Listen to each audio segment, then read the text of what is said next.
ఇప్పుడు మన ముఖ్యమంత్రి వర్యులు అలాగే ప్రతిపక్ష నాయకులు ఇద్దరూ వచ్చి కుమారి స్వాతి గారిని ఆసనం వరకు తోడుకొని రావాల్సిందిగా కోరుచున్నాం.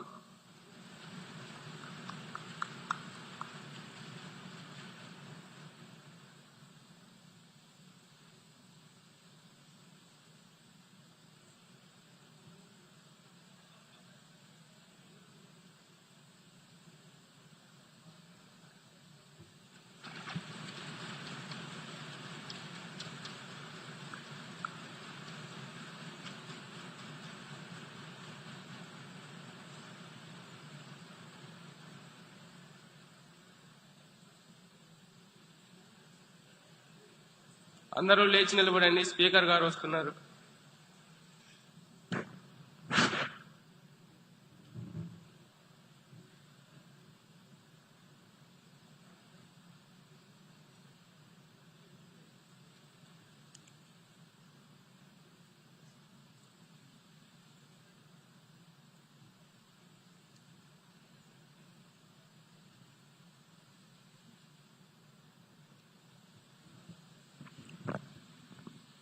Please be seated.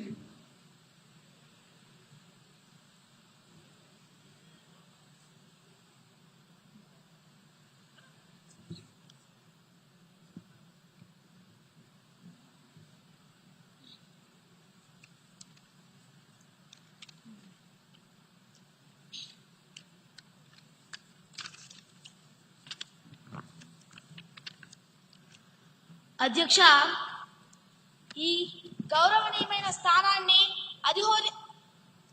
అధిరోహించినందుకు మీకు మా ప్రభుత్వం తరపున హృదయపూర్వక శుభాకాంక్షలు తెలుపుతున్నాను.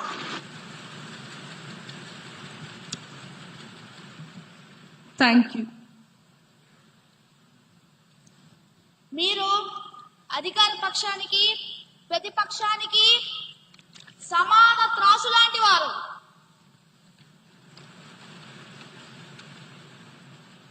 సభను హుందాగా నడపడంలో మీకు మా పూర్తి సహకారం ఉంటుంది.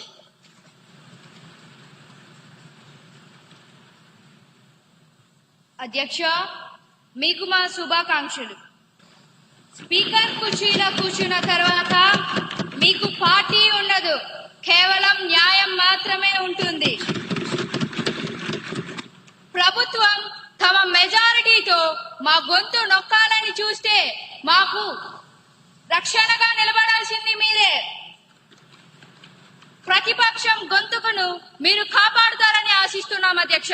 ధన్యవాదములు అధ్యక్ష.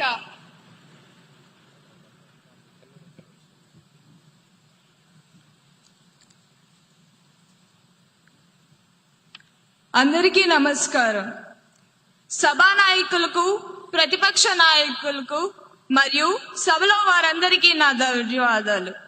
ఈ కుర్చీకి కుడి ఎడమలు ఉండవు, కేవలం రాజ్యాంగం మరియు సభా నియమాలు మాత్రమే ఉంటాయి. ప్రతిపక్షానికి తగిన సమయాన్ని ఇస్తాను. ప్రభుత్వం నుండి సరైన సమాధానాలు రాబడతాను. సభా గౌరవం కాపాడటం మనందరి బాధ్యత. ఇక సమయం వృధా